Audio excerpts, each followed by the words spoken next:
Отопительный сезон в Якутске стартовал неделю назад, однако тепло подано не во все кварталы столицы. Так, в квартирах 5 зданий на улицах Крупская и Чкалова отопление все еще не подключили. Почему так получилось и нашлось ли решение проблемы, выясняла Саргалана Захарова.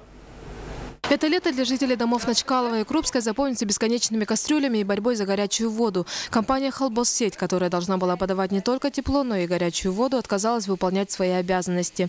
Владелец компании пояснил свой отказ отсутствием газа в котельной, который в свою очередь отключили из-за задолженности, а затем и вовсе переложил всю ответственность на управляющую компанию. Больше всего люди беспокоились за своевременную подачу тепла и опасения оправдались. Нет ни тепла, ни горячей воды. Люди бьют тревогу. В теплой одежде.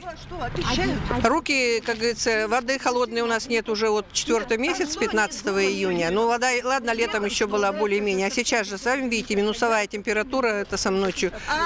Руки как крюки, на все не нагреешь. Кастрюльки греем на газе.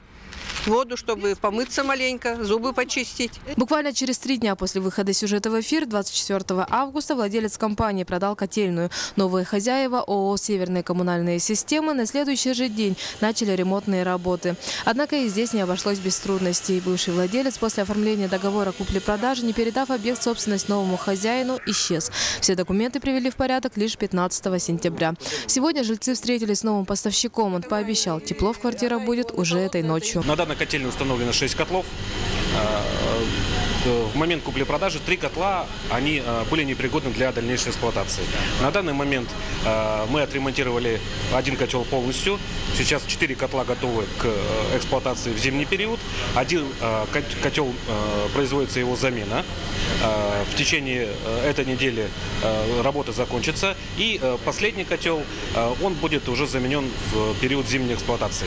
Что касается горячей воды, ее подадут только в конце следующей недели. Новым владельцам предстоит большая работа по реконструкции котельной. Также, как отметил Михаил Воробьев, необходимо решить вопрос с ремонтом бесхозных труб, которые каждую зиму протекают, образуя под домами гигантские сталактиты. Саргалана Захарова, Юрий Филиппов, НВК «Саха», Якутск.